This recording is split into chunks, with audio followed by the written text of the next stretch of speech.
Leaders need to be true to themselves, their organizations, and most importantly, to their people.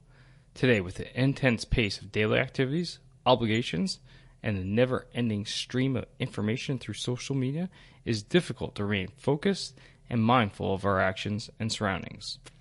Losing touch with reality and the world can leave leaders lost on the path of destruction, which could prove disastrous for those involved.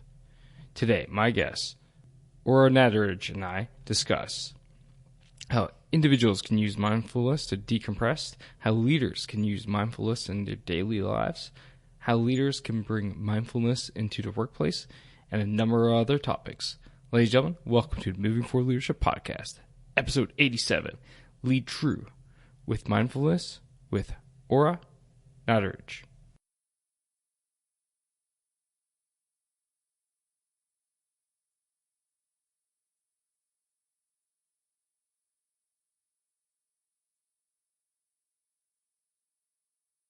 Welcome all to the Moving Forward Leadership Podcast. It's your host and founder, Scott McCarthy, and it's great to be back behind the microphone.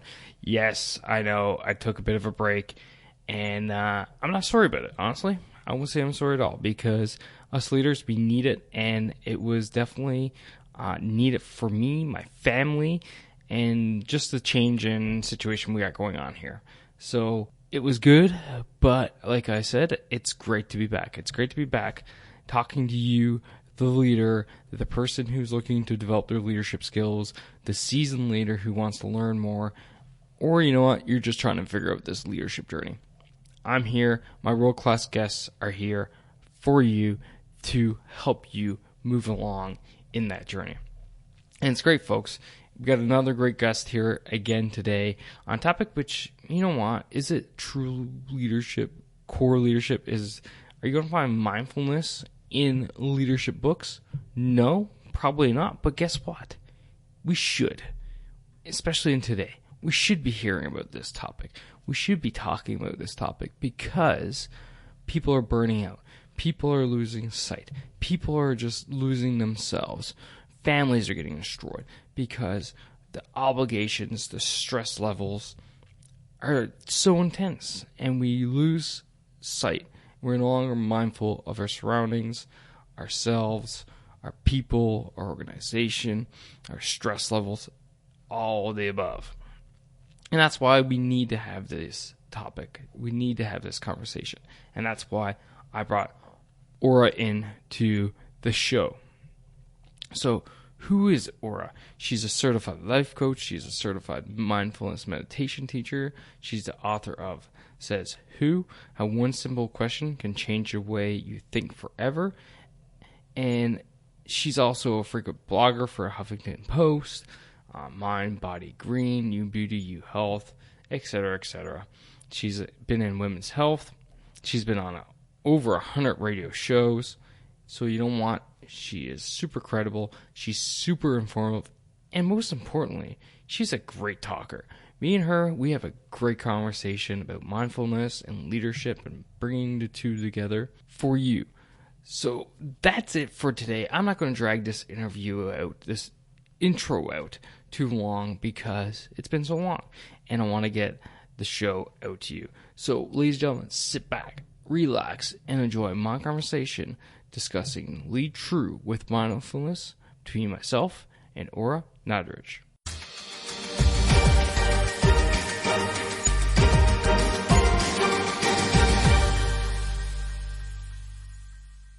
Ora Nadrich, welcome to the Moving Forward Leadership Podcast. Got that right? Did I get it right?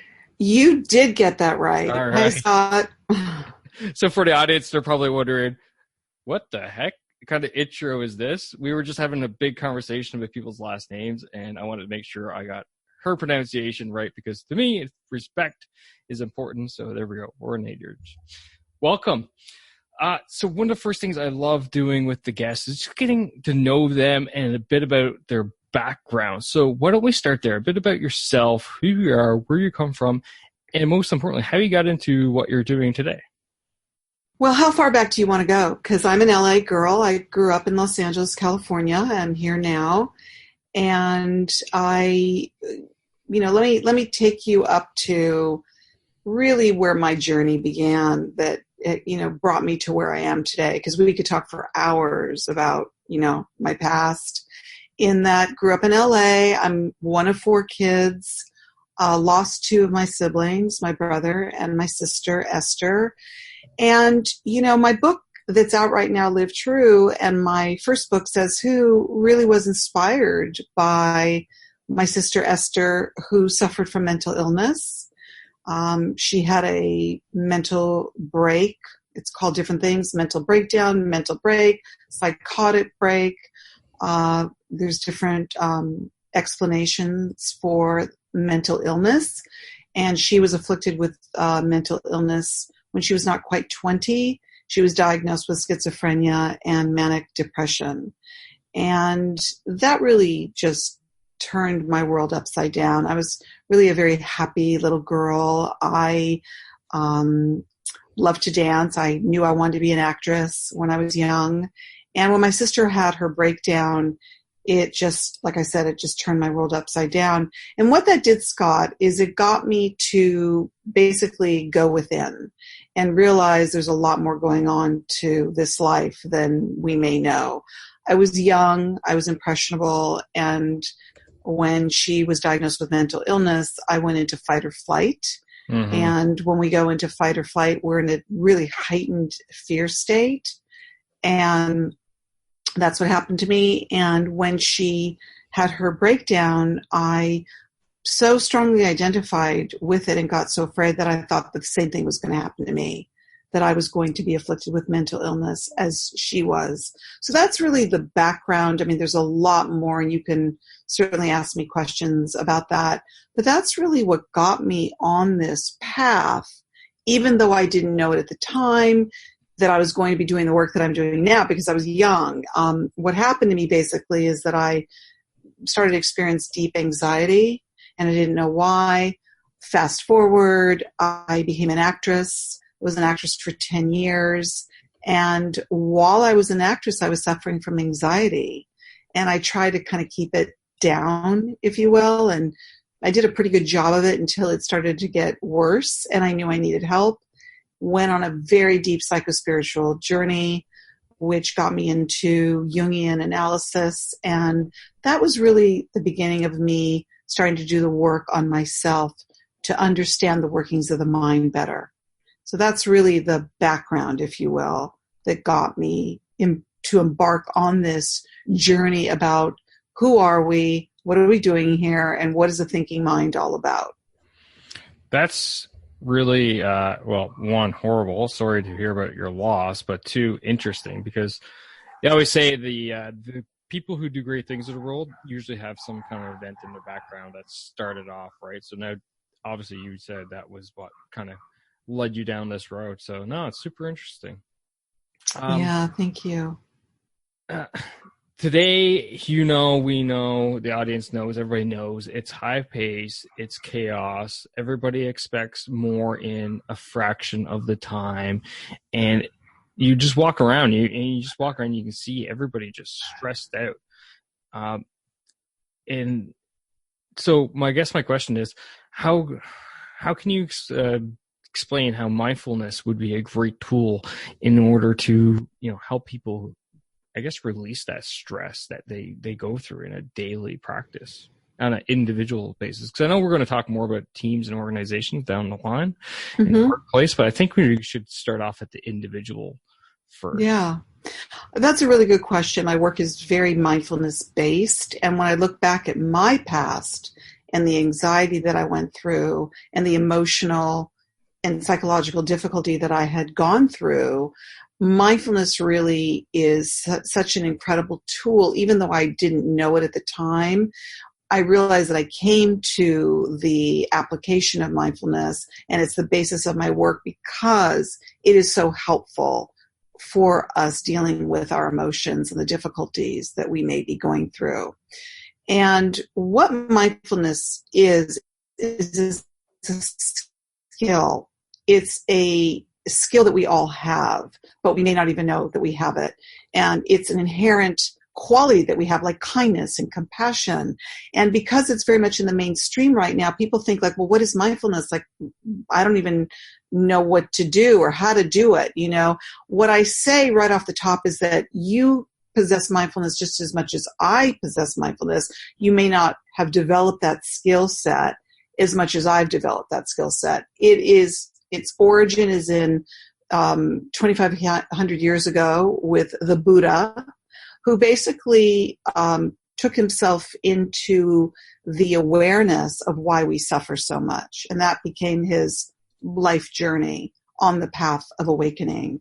And so how do we bring that into modern day world, these times that we're in, as you said, that are so stressful? People are really, functioning at a high level of stress, and we're seeing it more and more. So really what we need these skills, we need these tools, we need these techniques to be able to balance all the stresses that we're experiencing. And mindfulness is a great tool for that.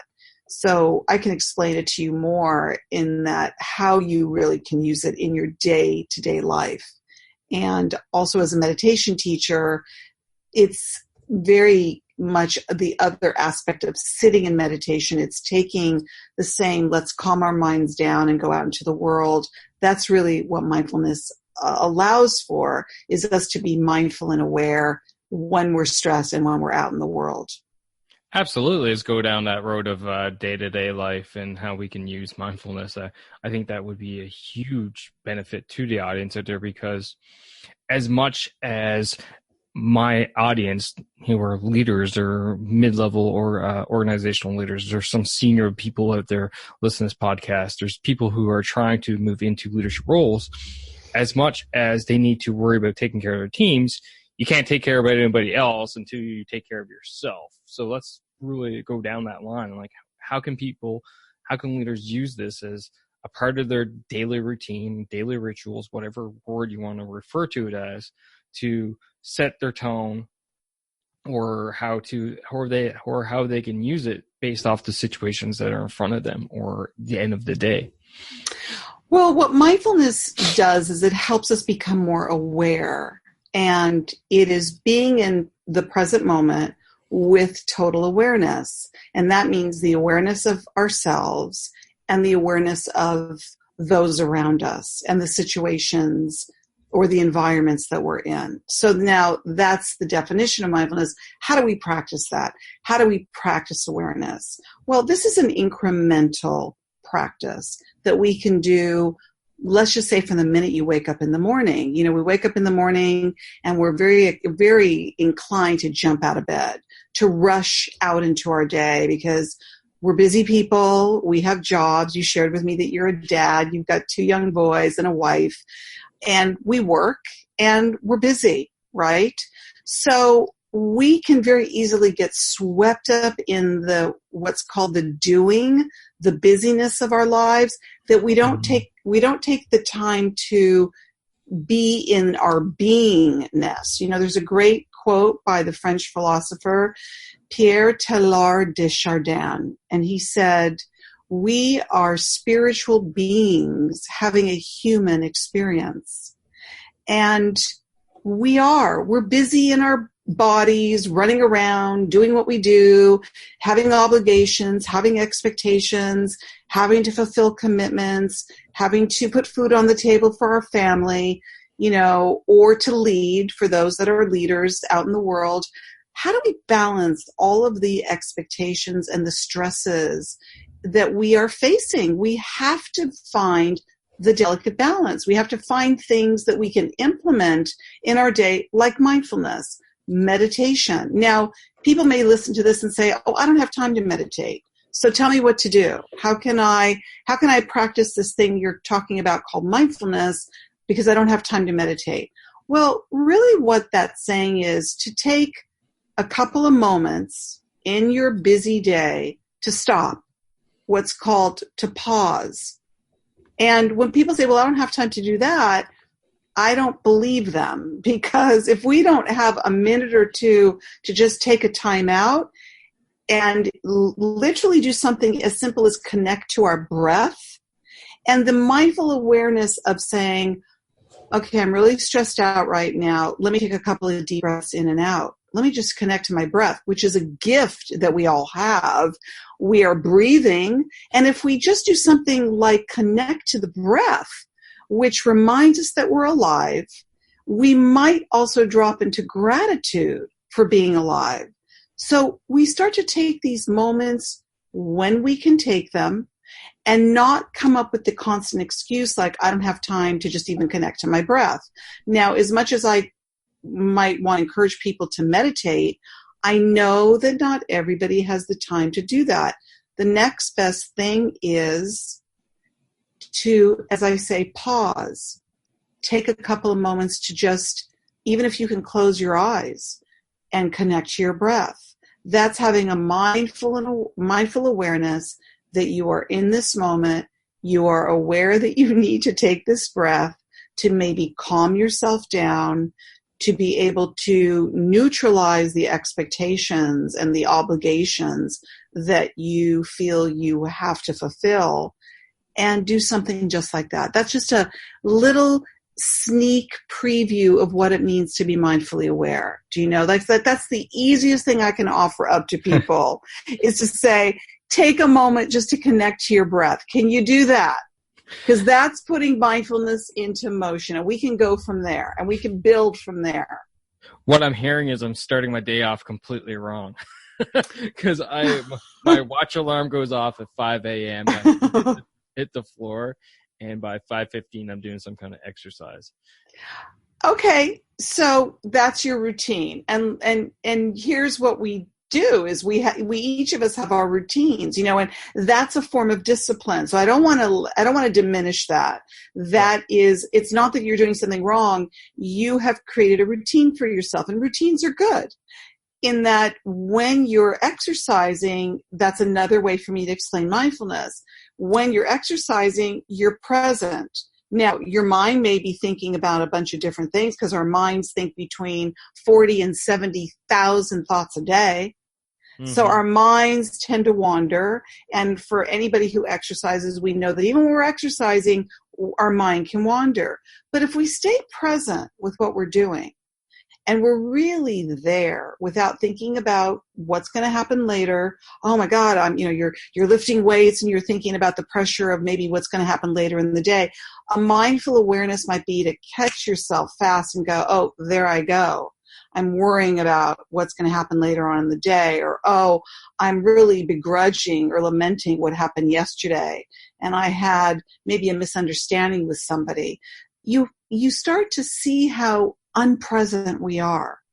And I'm really just kind of chiming into your routine, which is exercise. I don't want to think you're doing something wrong, because you're not.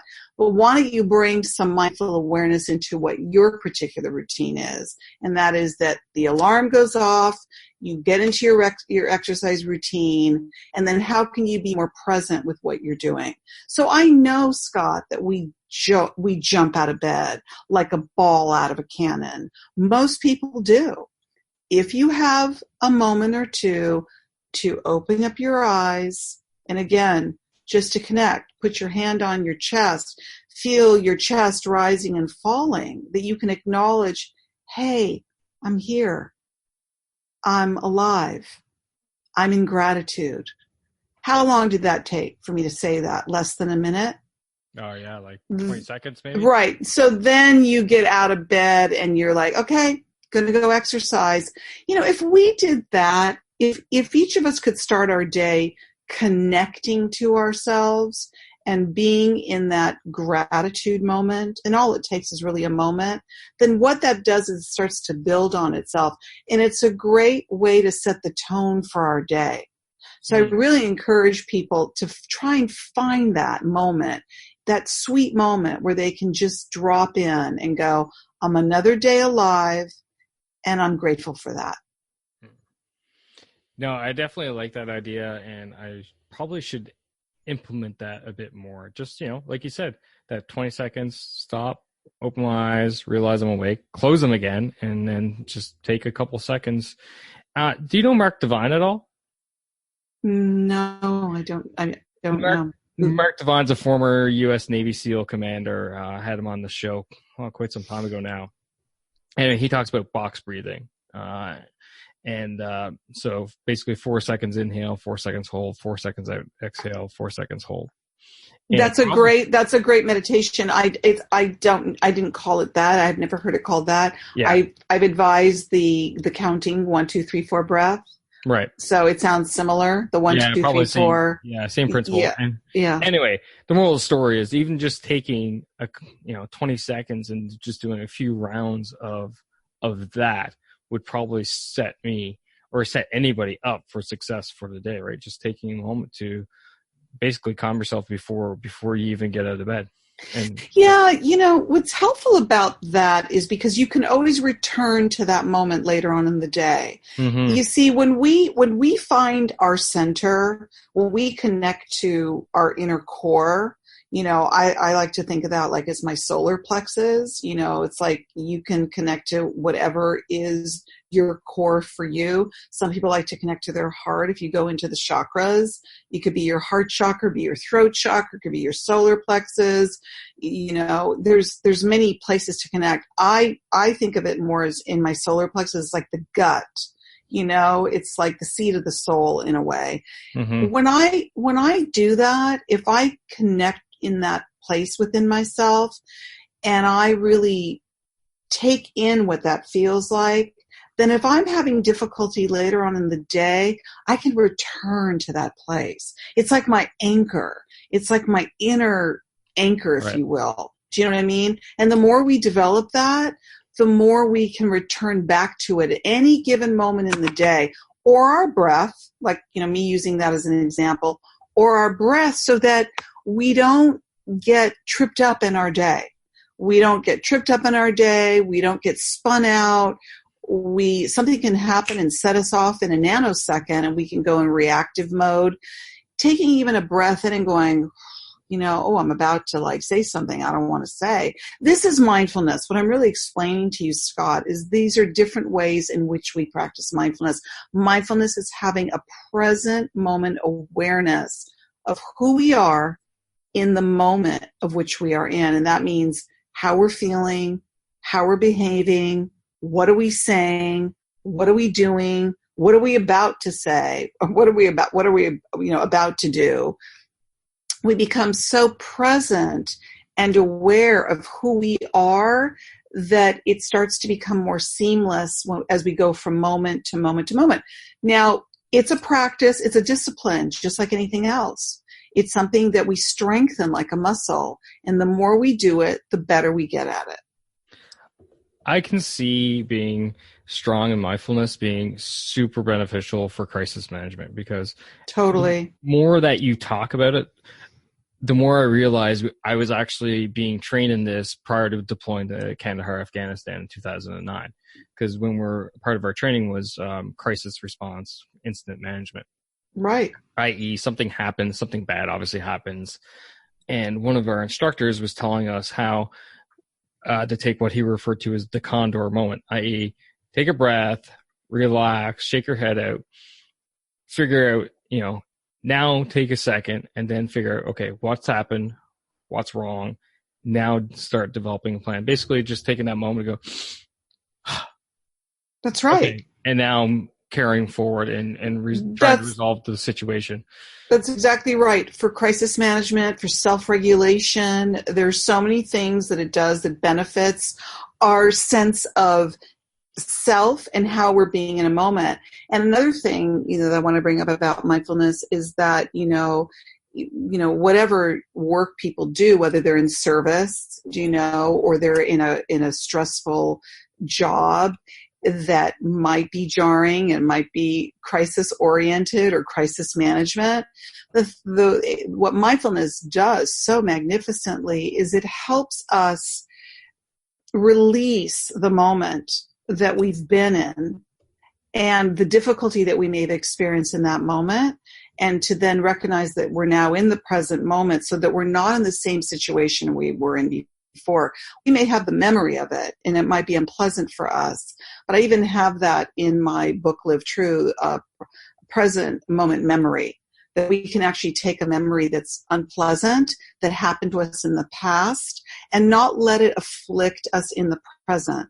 so that we can help ourselves become present in the moment and say, well, I'm here in this moment of now, and, not to minimize or diminish any kind of crisis or trauma that someone has been in, but it helps us be able to release it so that we can be more whole in the moment of now. Do you know what I'm saying? Does that make sense? Absolutely makes sense. And I think we're kind of slowly starting to dovetail into an area where I'd like to talk more about.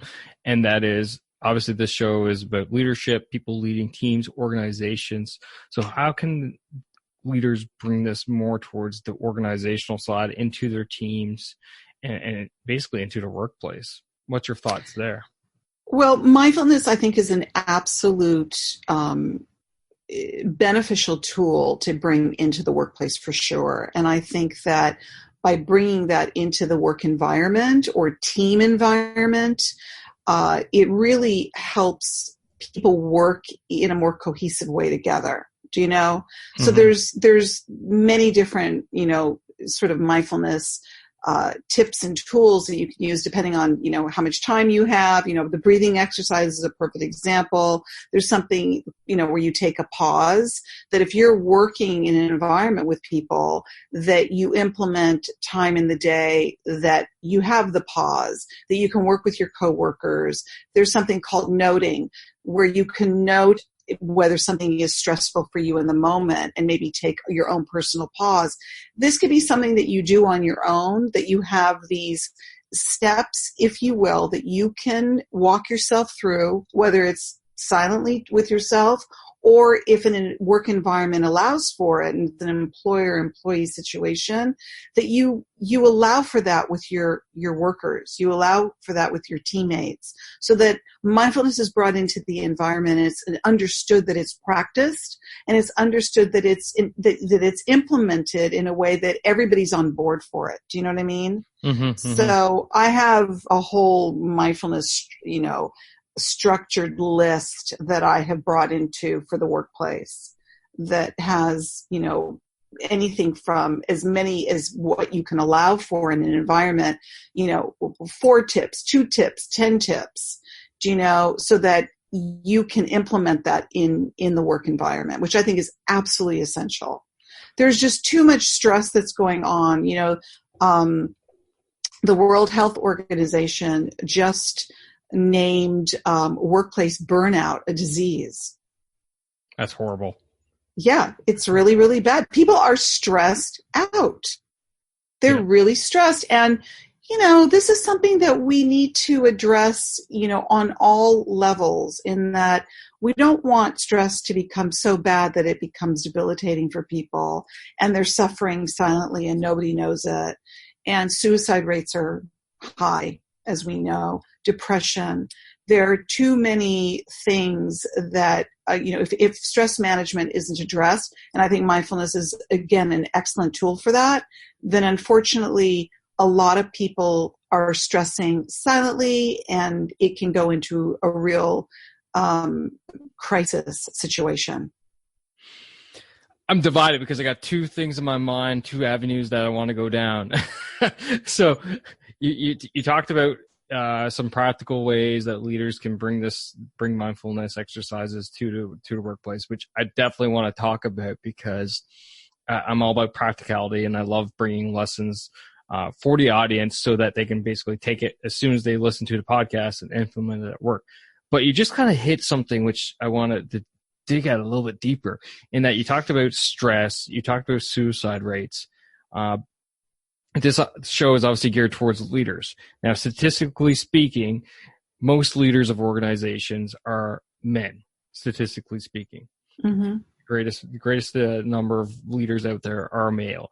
The highest amount of suicide out there is men. The demographic that is least likely to engage in mindfulness activities will be men. Yeah, it's a really good point that you're bringing up, and it's an important point. Right. So I guess, what are your thoughts there? How can leaders out there go, okay, guys, guys especially, and ladies Yeah. too, for sure. Yeah. You know, with No, with these facts now and statistics just going through my mind, I'm very much a number cruncher because I have an MBA, so numbers roll with me really easy. But how can leaders out there go, okay, for everybody, but specifically men out there, let's get on board with this? What are your thoughts there? As she takes a sip of her tea, which is perfectly fine because I've been doing that the whole podcast too. I think, you know what, Scott, I'm really glad you're bringing this up because, look, I'm married to a high-powered guy. My husband's a lawyer, and, you know, that can be a stressful job. Oh, yeah. And I basically got him meditating. You know, I knew that was something that would really change his life. I've been a meditator for over 35 years. I started at a time when I was experiencing stress as an actress, and I felt like I was divinely guided to transcendental meditation, also known as TM. Incredibly helpful, really taught me how to be a meditator. I highly advise that. Men seem to, and women too. I was a transcendental meditator. I don't do TM anymore. I'm a mindfulness meditator. I think there's no difference in that all meditation is great, but find one that resonates for you. So I bring up my husband because I knew he needed something to, you know, decompress when he came home. You know, you're out slaying the dragon all day and you're on high, you know, your adrenals are really pumping high, and that energy and that testosterone is really fired up. What do you do to counter that? That's why it is really important to do something in the area of mindfulness so that you can bring that high energy down a bit into a more of a calm stasis, if you will. And I think that men, you know, I don't want to say, well, gee, men need this more than women, but no, I agree. You know, I believe that it's beneficial for everybody. But yes, men who are, you know, oftentimes in the workplace and leaders and doing what they do, and, you know, women are more connected immediately to their emotions. You know, it comes more naturally for us, and men are taught not to do that, you know, early on. You know, they're taught to have a stiff upper lip and, you know, go out and be a man. Well, what does that really mean? Does that mean that you can't be sensitive, or you can't be connected to your emotions, or you can't say, hey, you know what, I'm stressed out and I need to counter that with something?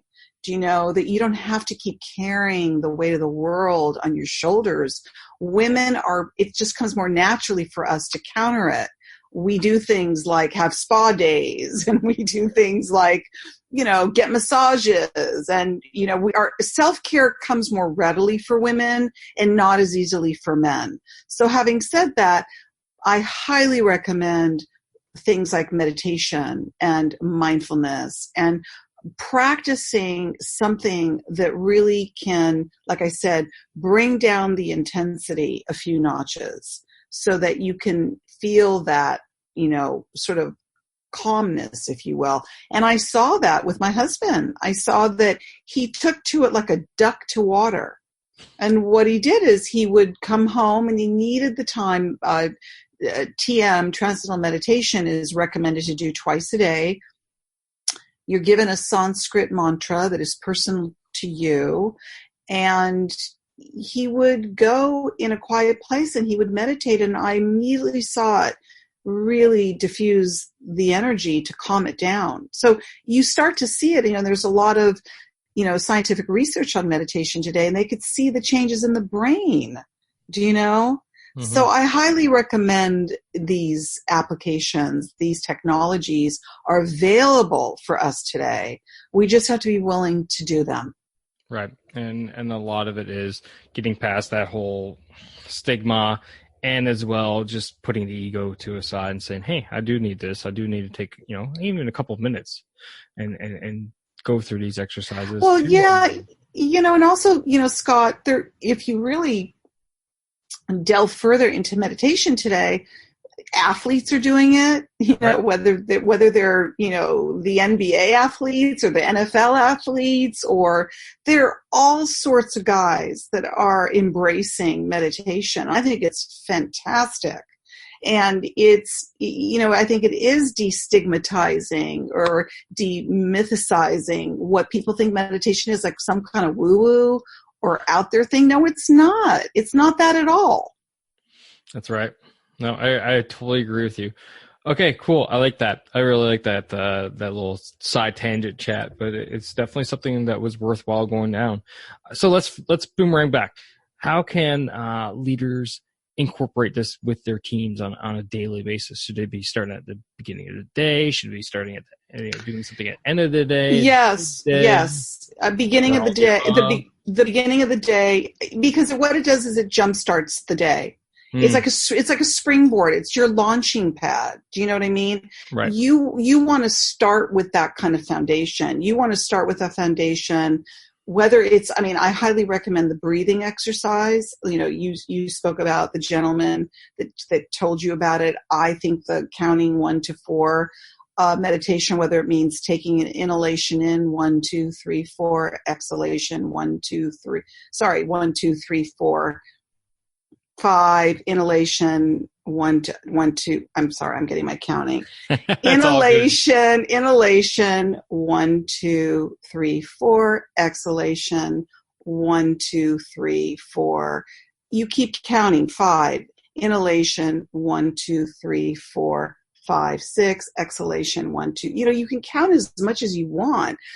Even if it's a 1, 2, 3, you start to count consecutively. Start with that. That's a basic 101 counting exercise that if everybody joins together to do that, I think your greatest God-given tool, if you will, is the breath. Start with that. And I think if everybody begins with just that, whether it's a type of environment where people share, where they connect with, how are you doing? I like to check in with my team. I like to, before we start the day, whether it's the breathing technique or just checking in, how are you? I call that taking the spiritual pulse. I talk about that in my book, Live True. How do we check in with each other? Even if you and I worked together and we came into the office and I said, hey, Scott, let's check in with each other. How are you doing? How are you doing this morning? What's going on? How do you feel? And, we don't have to have a deep dive into a therapy session. We can just share with, hey, I'm okay, or what, I feel a little disconnected this morning, or I'm feeling a little stressed. Rather than to go into the whole narrative about the stress, because it's not a therapy session, which can be very helpful. But in that moment, a way to again decompress is to maybe do a breathing exercise, or to have a 10-minute meditation, if you will, so that you're not at the effect of what's in your head, but you're feeling it physically. You're feeling a release physically, and that can get you centered, and that can jumpstart you going into the day with your coworkers as a leader. So I highly recommend that leaders implement mindfulness with their team, with their coworkers, with their employees, for sure. Like it. So what I hear is basically beginning of the day, if you want, you could have basically a team meeting and just do a quick little breathing exercise. Absolutely. Like what I call checking in. Okay. Like it's really good to check in, so that, like I said, having a check-in is great, because it's like, do you remember when you were a kid? I don't know, like for me, I remember when the teacher would take attendance. Mm-hmm. And she'd call your name and she'd say like, hi, Ora, she'd read your name and you'd go, here, I'm here. Right. We didn't call that mindfulness. We didn't call that checking in. We call that taking attendance. Like, hi, I'm here. I've shown up. I'm at school. It's like basically taking a head count more than anything. Mm-hmm. I'd like to take that as a model of like, let's check in. We're showing up. We're present. We're here together. We're going to bring the best of ourselves to this moment. We're going to bring this best of ourselves to the day. And if we could check in with each other, then everybody's got the same intention. Everybody's really purpose-oriented, and you're not having to start the day disconnected. You're mindfully aware that you're in the present and you're showing up in the present and you're saying, I'm here to do my best, and then you become a great team player if you're functioning from that place. Absolutely. And that's crucial in any organization, every organization for sure. You mentioned something earlier that we kind of skimmed over, but I feel like it's probably worthwhile diving into. And that's something you mentioned, noting. So exactly what do you mean by that? Is that similar to journaling or? Well, you could do that as you're journaling. Noting is a phrase that is used for having an awareness of something that you're feeling or experiencing. In meditation, noting would be that you are aware of thoughts that might be in your mind or any sensations that you might be feeling in your body. And rather than act on it, you're noting it. Oh, I'm aware that I'm feeling anxious right now. Okay, let me, again, connect to my breath. Let me take a couple of deep breaths in and out and bring my focus and awareness to my breath, which will start to calm me down. So noting is having the awareness of what you're feeling and or experiencing. Oftentimes when we're experiencing something, we are quick to be at the effect of it, which means we are inclined to usually react to it. Do you know what I mean? Absolutely. And in my first book, Says Who, I talk about something extreme like road rage. Somebody pisses you off on the road and you immediately want to go after them. That is such an exaggerated, extreme example of not noting that you're pissed off, but instead reacting to the fact that somebody just upset you.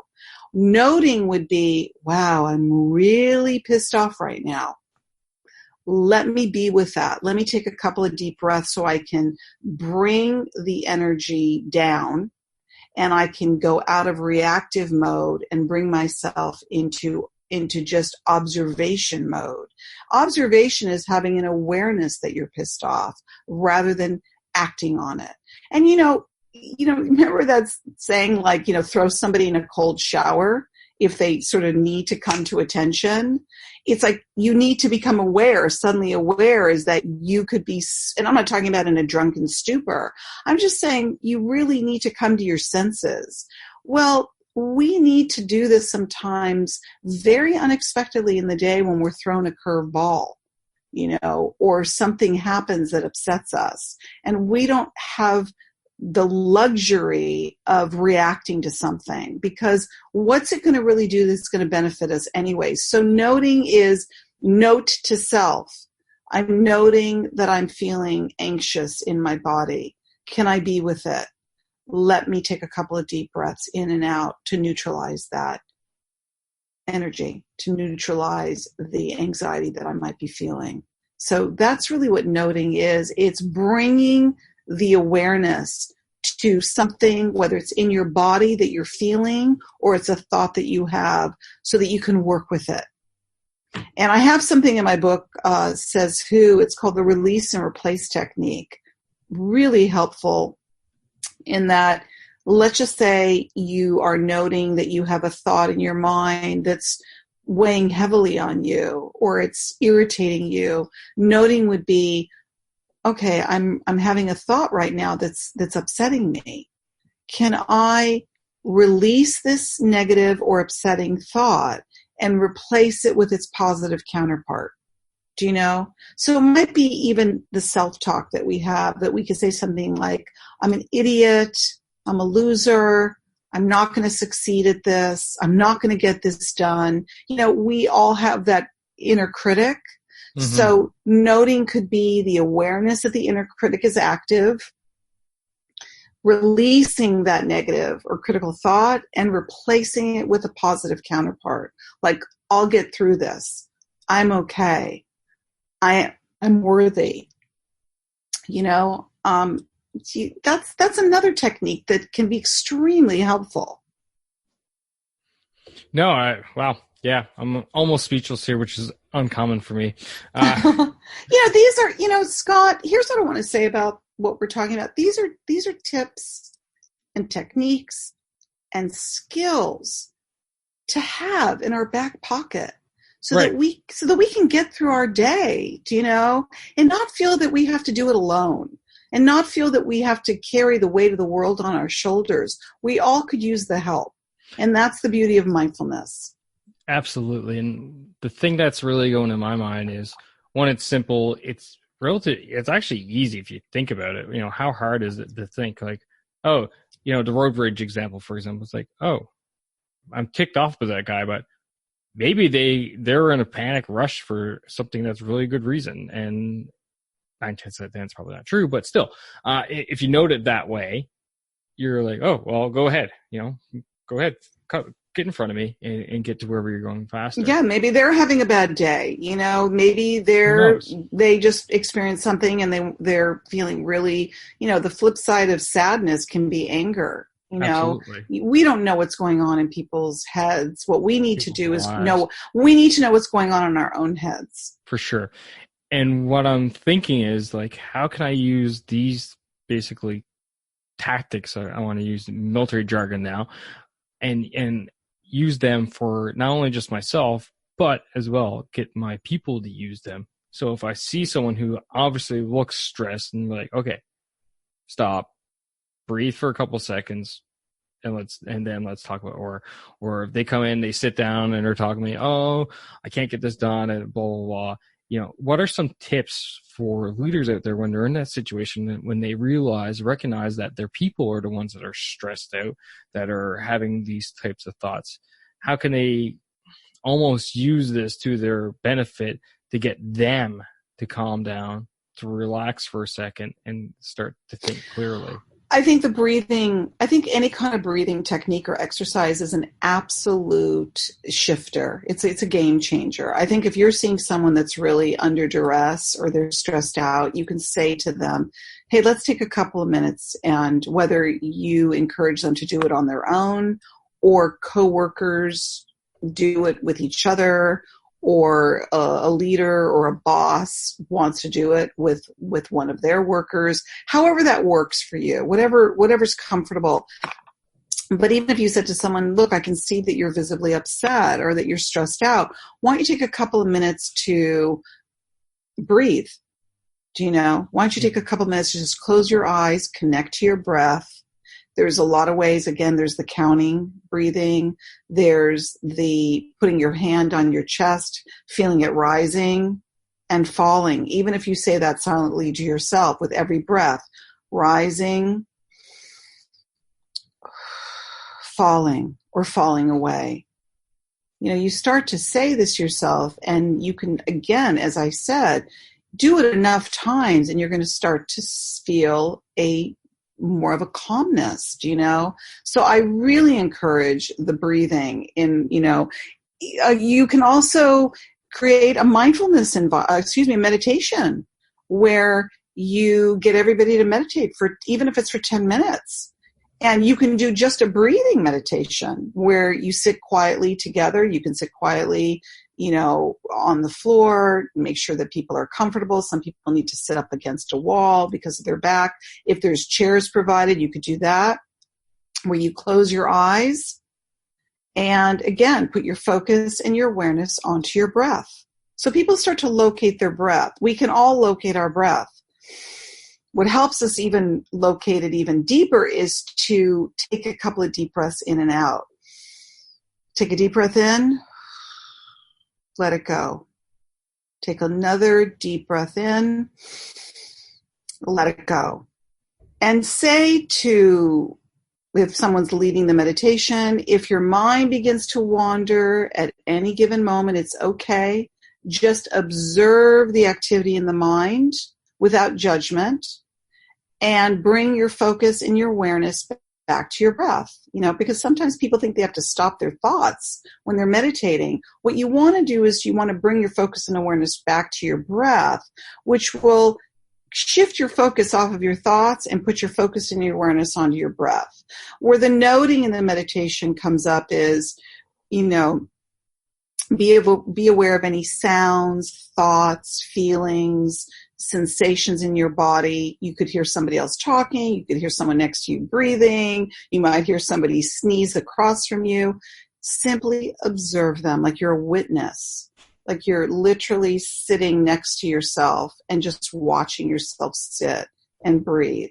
Now, if you just do that exercise for 10 minutes, let people sit quietly. Again, if your mind begins to wander, bring your focus and awareness back to your breath. 10 minutes.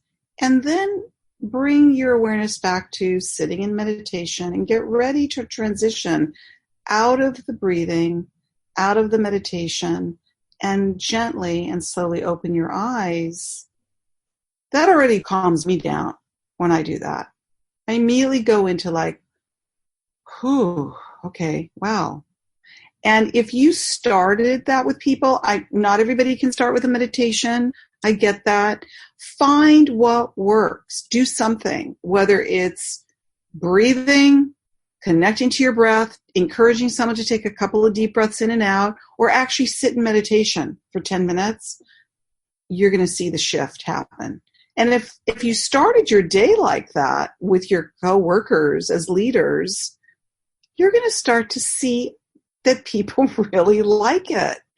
It brings everybody more into the present, and it gets us out of the reactive headspace, and it brings us into this more calm acceptance, if you will, of who we are in the moment of right now.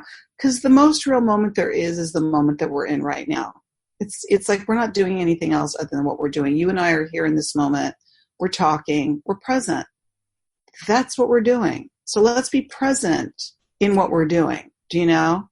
And if we start our day like that, now let's just say you can't start your day like that. Find another time in your day that you can do it, where you can say, hey, we're going to sit for 20 minutes and we're going to be quiet. Just be quiet. Be still. Close your eyes. You don't have to close your eyes. Some people don't like to close their eyes. Where you don't talk. Where you just talk. You don't talk for 10 minutes. And if it starts to feel uncomfortable for you in your body, again, that's the observer. That's the mindful awareness of, I'm feeling a little uncomfortable. Let me be with that with non-judgment. And the breathing will help bring you back to the focus and the awareness of the breath. So these are great tips and tools, and they're available to us. They're something that we could use at any given moment in the day. We are so powerful. We've got this amazing thing called ourselves, and we've got something that is just this gift of life called our breath. And if we practice these skill sets, we're going to get through our life with less stress and less suffering. Or I think we could probably go on for another 2 to 3 hours discussing this topic. Easy. But unfortunately, we don't have that time. It's been a great show, super interesting. And I think one which is definitely needed. People need it, because just like we started off this episode, people are stressed out. Leaders are stressed out. Their teams are stressed out. There's not enough time in the day. But in order to operate at your peak, you need to let go of that, and you need to become present with the moment. Like you said, not to react, but enable yourself to be proactive. So yeah. And I want to just leave you with this, because I know we're about to close. Be mindful of the adrenaline rush that you think you need to derive your strength and power from.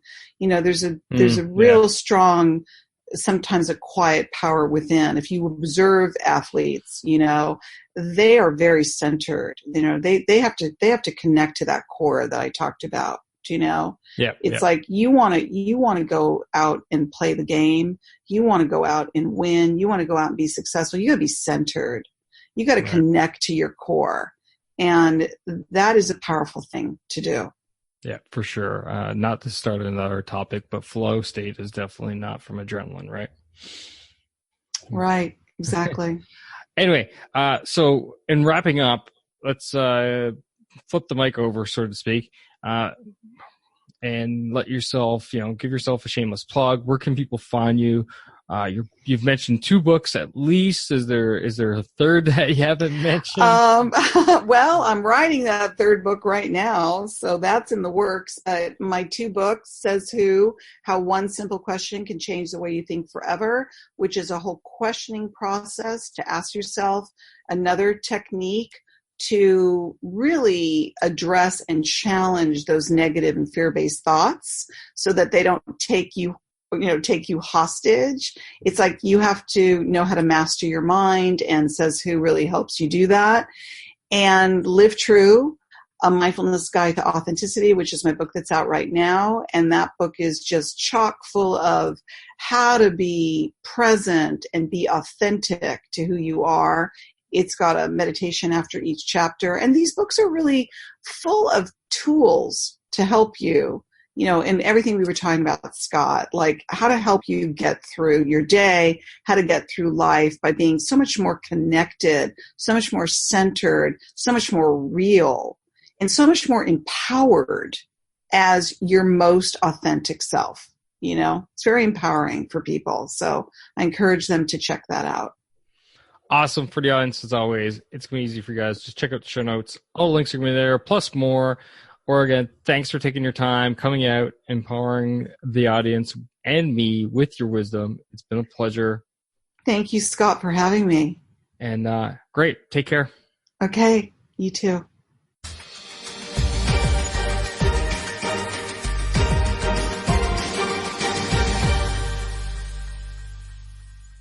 All right, that's all I got for you fine folks today. I hope you enjoyed the show. I hope you enjoyed the interview. And most importantly, I hope you got something out of it. And if you did, remember, R squared, S squared, right?